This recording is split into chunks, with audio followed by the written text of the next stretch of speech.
This morning, we're taking a closer look at a new report from the American Lung Association on the nation's air quality. Yeah, the report revealed that 156 million people lived in areas with unhealthy air that earned F grades, actually, for ozone and particle pollution.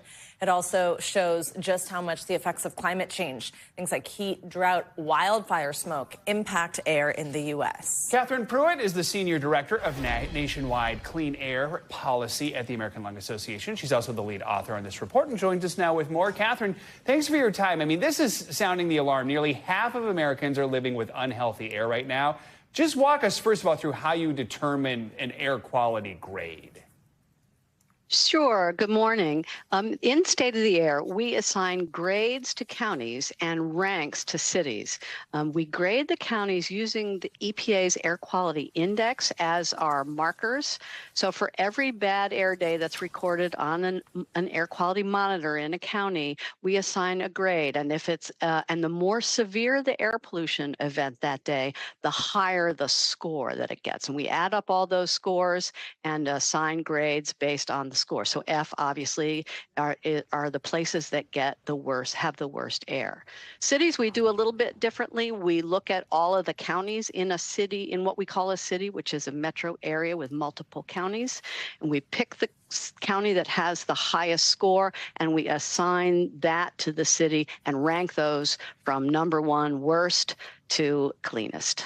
What was the most surprising revelation from this report? We knew it was going to be bad, but we really didn't know it was going to be this bad. So the number of people and the number of places that got failing grades was a distressing discovery. But the other thing that we found that really took us aback was the number of places that have been clean for years that lost their A grades.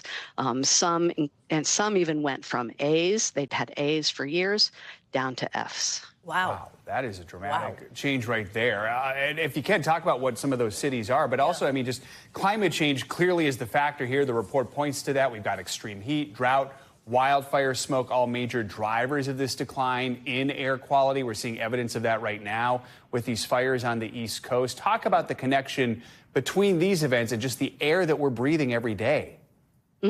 Yes, I think science has clearly shown that the climate is changing and it's contributing to the extreme weather events we're experiencing.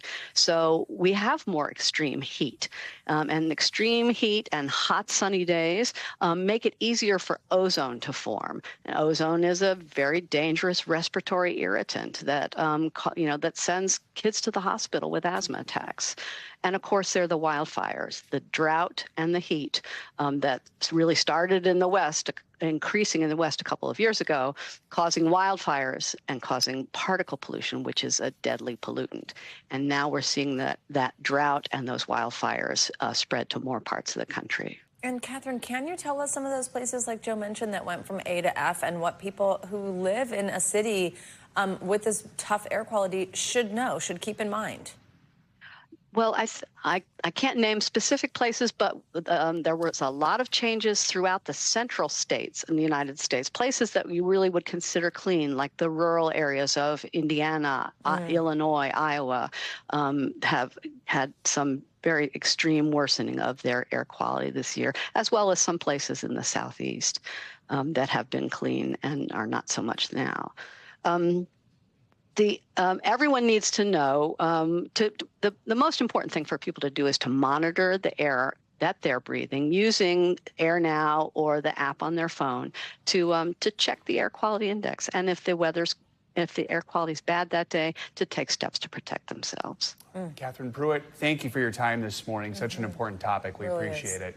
Thanks for watching. Stay updated about breaking news and top stories on the NBC News app or follow us on social media.